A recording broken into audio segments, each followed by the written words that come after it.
Ngiyezwakala ke manje sipha. Yebo, Chair, sesikuzwa kahle, siyabonga. I'm using my phone now. I had no choice. Honorable members, we are very, very sorry. There is a problem of network since morning on my side. Can we start the meeting? Welcoming all of us for joining this meeting earlier. Thank you very much for that, honorable members.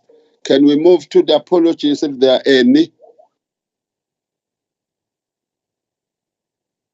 I did not receive any apologies, Chair. Thank you very much. Can we move to the agenda? The agenda has got two items. The first one is the presentation of the second adjustment appropriation bill 2022, and thereafter we are going to have some clarities or comments if there are any, and then close the meeting. But before doing so, can we request the MEC to make some remarks? Thank you, Chairperson. Good morning to you, Chair, and to all the honorable members. And thank you for the opportunity to participate at this portfolio committee meeting. Chair, we are grateful that we did receive from the National Treasury the letter where they were giving us extra financial resources as a province in 3 votes, in 2 votes, while in the other votes we were receiving the decrease in our original grants. We do wish to thank you, Chair, and the Portfolio Committee for always readily available to deal with the matters as they arise related to our provincial purse or our provincial revenue. We really appreciate your leadership as this committee, as well as the way you dedicate yourself to doing the work of the legislature. We are really not taking that for granted for any bit. Chair, I would not make comments as such, but rather to indicate, Chair, that we do wish that as these additions to the grants are going to be done, we all really need to pay specific attention in ensuring that these grants that are added, or financial resources that are added, are utilized within the framework under which they've been appropriated to us. But also we ensure that they are spent efficiently and effectively, therefore avoiding any situation where we might lose this much needed finances in our province. So, Chair, I just want to make those remarks, but also say that, Chair, we continue to engage the National Treasury with regard to the shortfall in our budgets, particularly to Education Department, to health, transport to a certain extent, although we know the challenges that we are having at Department of Transport, the one of moving really from the department not having any staff or personnel to the stage where the department is really moving aggressively in resourcing itself with the human capacity and capabilities that are needed. Chair, the other one is the social development as well, where we had not received the presidential grants that we had previously which means that we really need to navigate very tightly in those departments that previously had the presidential youth employment, but this year they would not be having that presidential youth employment, which means they need to then adjust downwards their expenditure, or those people that have come through previously under that program should then be let go, as it were. The one last issue, Chair, that we are monitoring very closely, it's the compensation of employees, which seems to be really ballooning without, any sign of it, adhering to what the National Treasury has asked us to do. That is of decreasing our head count due to the financial challenges that we are facing. In that we had to borrow, funds as a country in order for us to put those funds to the compensation of employees, which is not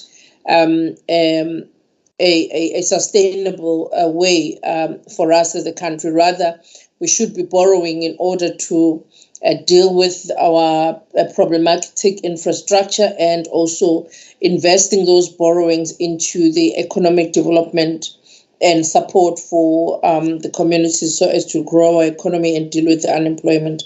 With those words, Chair, I do wish to request that we get Tanya to do the presentation, to a very short presentation to the committee.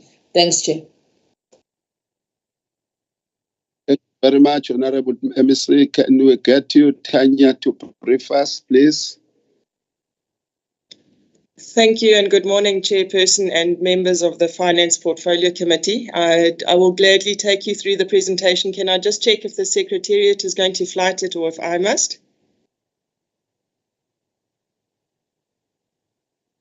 Tanya, if it's possible, please run it on your side. Thank you. Okay, if you can just let me know once you see it, please.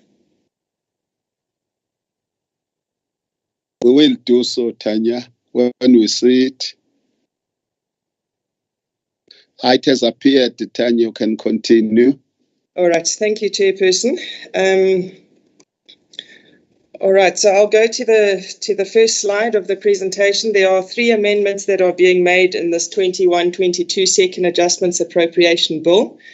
And these amendments amend the Adjustments Appropriation Bill that was tabled in the Provincial Legislature on the 7th of December. So that's the usual adjustments budget that we table annually. That was tabled on the 7th of December. And so the changes that are being made following that appropriation bill having been tabled. And the reason that we are needing to table a second adjustments is because there were government gazettes that were issued to the province by National Treasury, and these affect the appropriations of 3 departments, namely Vote 5 Education, Vote 8 Human Settlements, and Vote 12 Transport.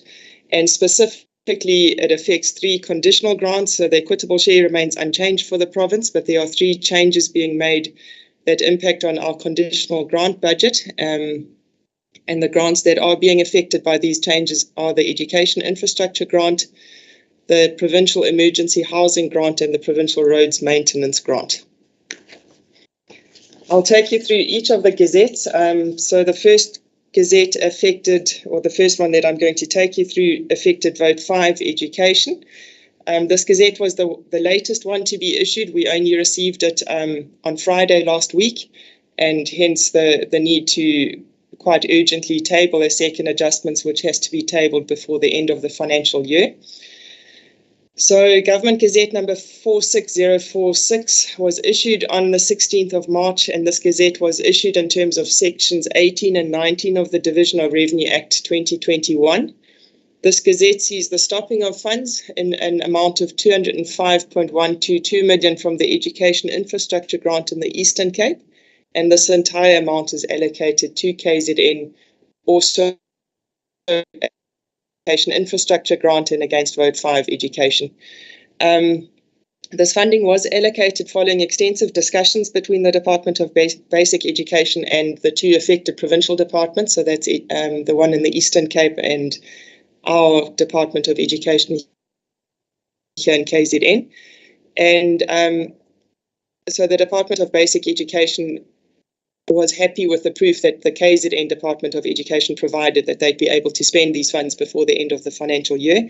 And that's because of the commitments that they have against the infrastructure budget. So although the money is coming quite late in the year, we do have a proven track record of the education infrastructure grant funding being received quite late in the year, and even in prior years, and the department having been able to spend it. So although it's quite a large amount quite late in the year, we are confident that the department should be able to spend it, as is the Department of Basic Education happy with the evidence provided by our department.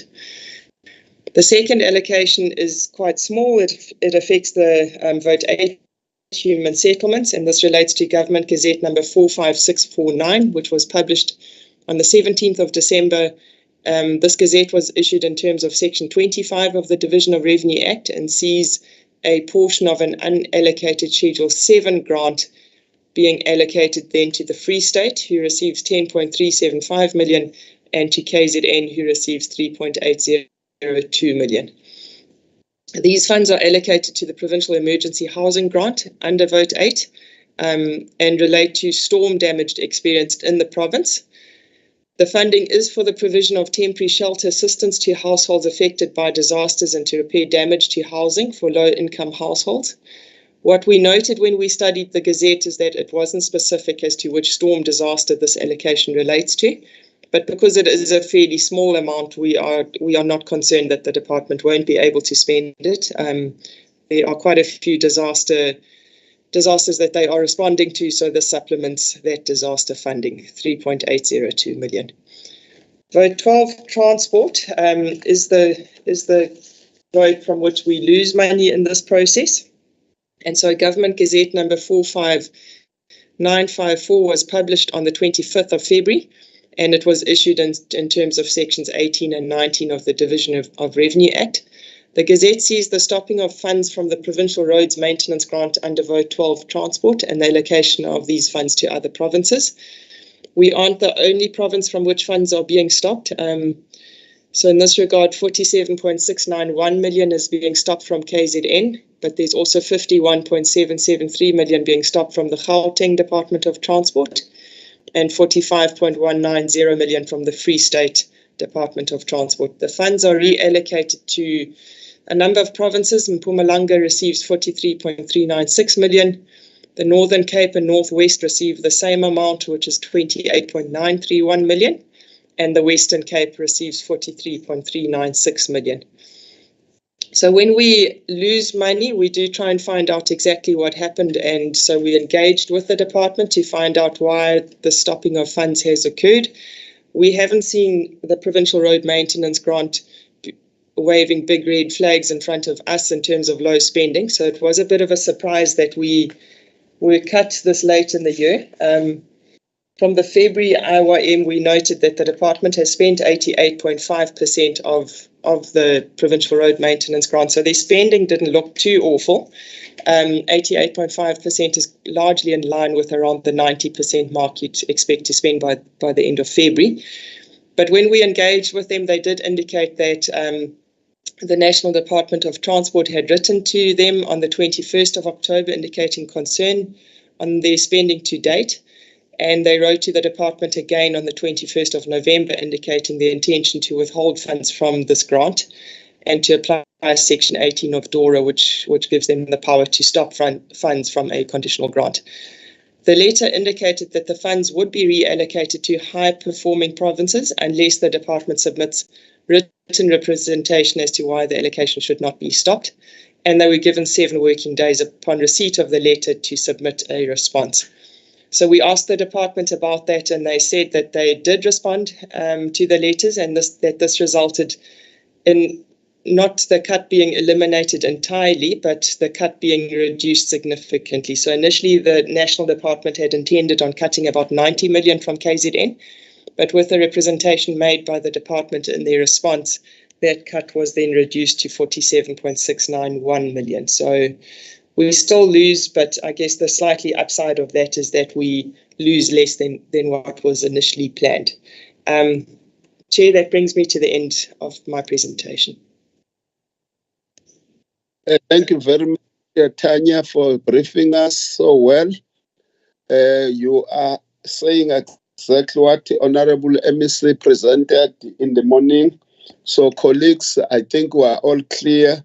3 conditional grants are affected, 2 are the coming in, and then 3 is the going out. That is unfortunate about that one. So that's what we are getting through this briefing. So colleagues want to check if there are any questions of clarity and comments that you want to make.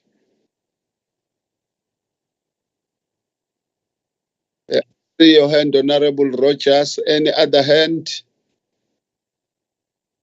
Honorable Akurash Bans, I see your hand. Hey, I'm struggling. I'm using my cell phone. I hope I'm very clear through the cell phone, although the network is down there as well. Honorable Rogers, can you start, my leader? Thanks very much, Chair. Just a comment and then a question to perhaps Spar or Tanya.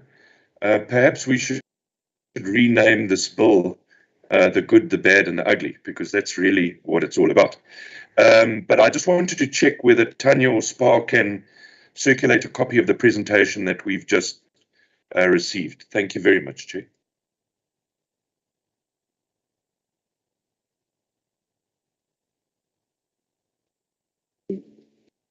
Honourable Chair.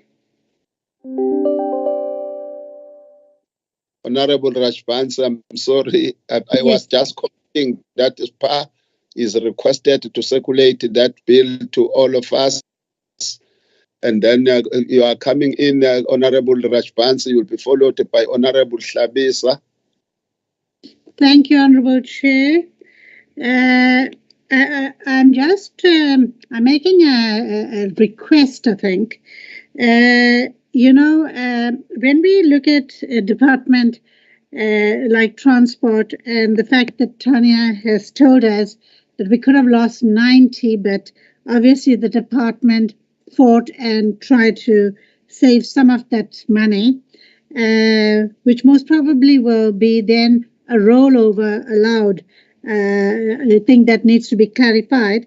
But given that, I still think, Honourable Chair, when we are summing up, maybe we should ask as a portfolio then for, a special sitting or an executive statement from the MEC where, the House then sits and sees and gives input as to what the issues are that they see. And I think collectively then we can maybe spend better on this grant, because that road transport grant is really, really critical for us as a province, for job creation, for safety, so many things on the road.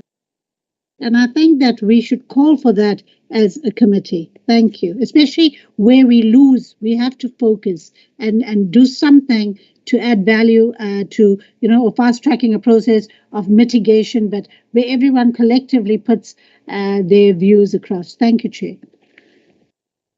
Thank you very much. Honorable Hlabis, I saw your hand. I thought I saw your hand, but you have disappeared in the small screen of my phone. Honorable Chair, my hand is still up. Good morning, Honorable Chair and Honorable members. My question, Chair, Tanya, when she was making a presentation at the end with regard to transport, she referred to saving, not losing the whole 47.691 million, but the figure is not written on the presentation. Can we get the exact figure, how much we saved, so that Tier 1 is sure? Because as I saw the last page, there was no figure referring how much is going to be actually saved versus the 47 million. Thank you, Chair. Thank you very much, Honorable Hlabisa. Now Tanya has to give the amount. She mentioned it in passing. Then she came to the final 47.6 million that we are going to lose. But Tanya, can you respond to the questions that were raised by my honorable members? Yes, Chairperson, I will. So just on the presentation, I have emailed it to SIPA. He will then circulate it to everybody. Yes, we hadn't included the amount that was initially going to be cut from the department because we have heard it verbally from the department. So the amount that MEC Transport indicated to us when we presented the matter to her was that 90 million was going to be cut. But in the end, after they've made their representations, it's only 47.691 million. So the difference between those two then is 42.309 million. So where we were going to be cut by 90 million, that got reduced to 47.691 million. So the amount in the presentation is the amount we're actually going to be cut by.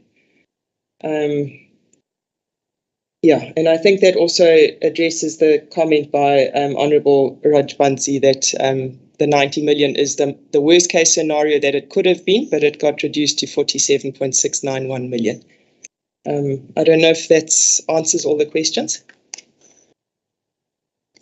I hope so. But Honourable Shamin Rajbansi raised the issue of the rollover. Is that possible? I think she raised that part, Tanya. So, yes, can you clarify yourself? Honorable Rajbansi? Yes, Honorable Chair. Yes, Honorable Chair. I just wanted clarity. Then is that amount of the 42 actually going to be captured by us as a rollover? That's essentially what I was saying. And the fact that we've got to ensure from the department that we debate this issue to see whether we're really going to spend this money.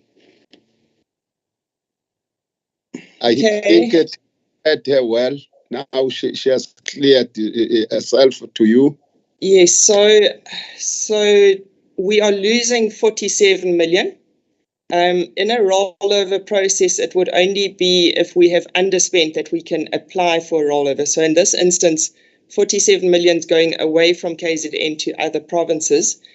The 42 million that stays with us, if we are unable to spend it, then we would follow the normal rollover processes that we would have to prove that those funds are committed.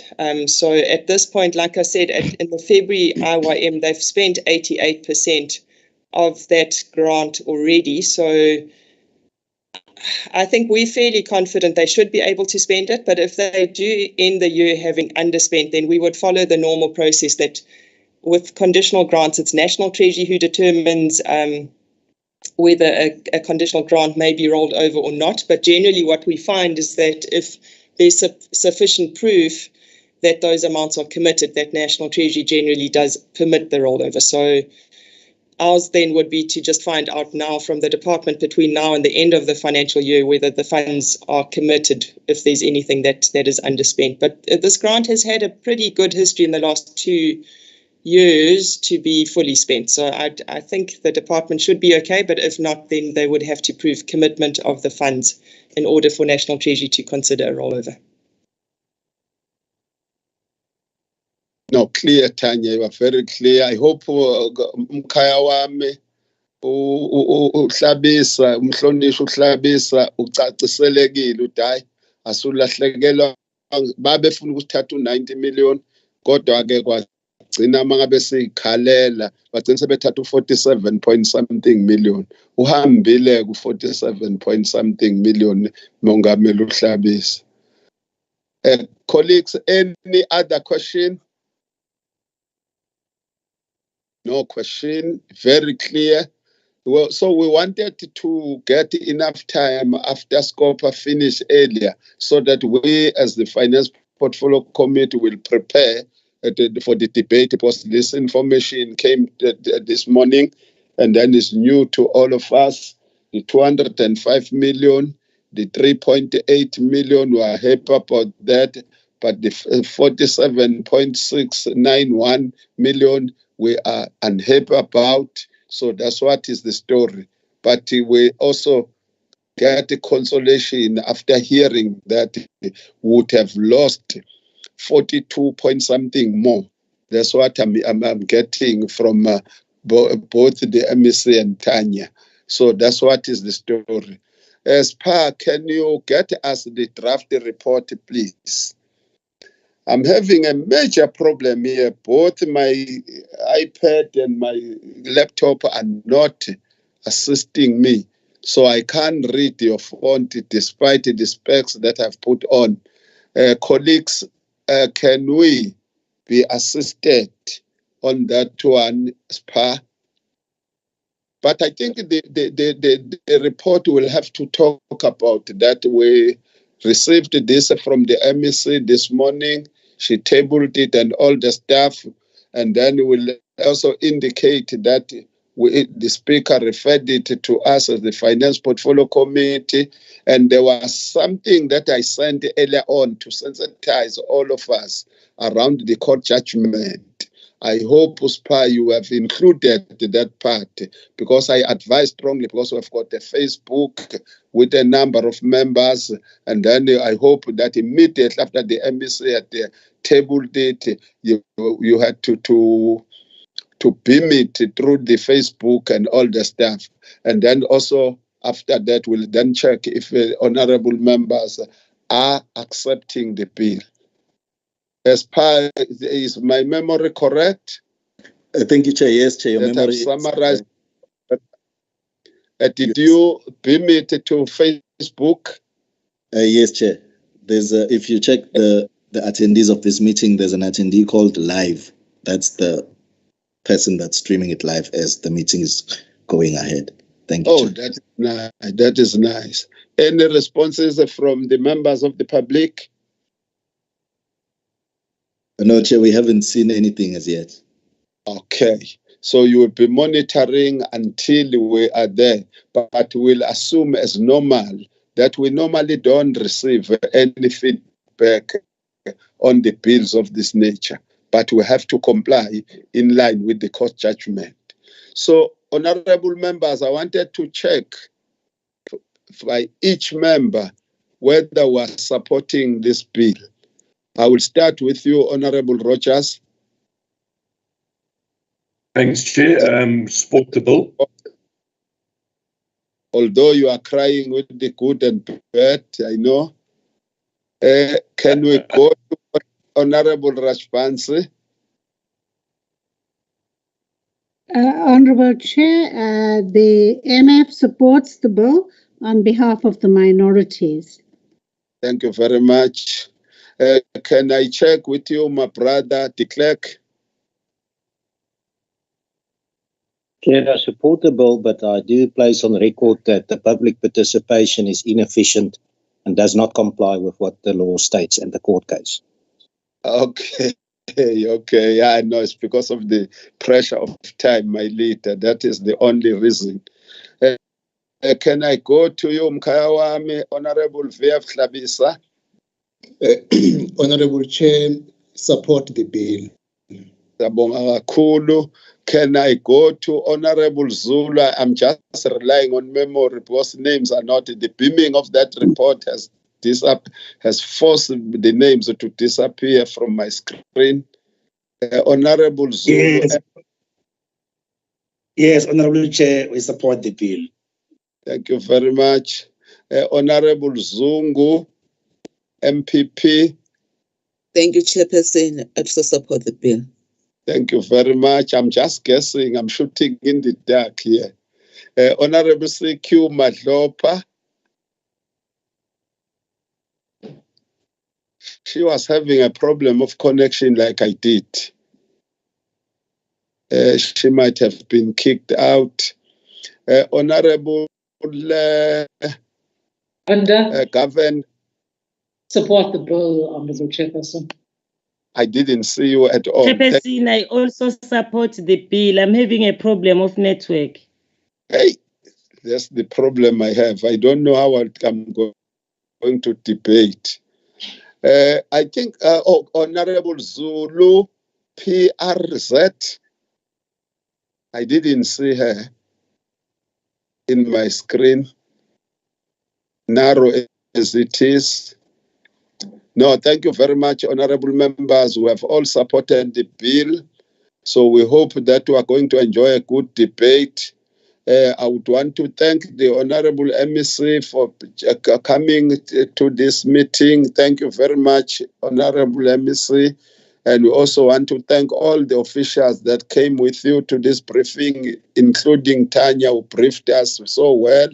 Thank you very much, and the officials of our legislature. The meeting is coming to an end, honorable members. Go and prepare for the debate. It might be around 11:30, 12 o'clock. I don't know. Thank you very much, honorable members. Thanks, Chair. Thank you, Chair. Thank you, Chair. Chair. Thanks, Chair. Thank you.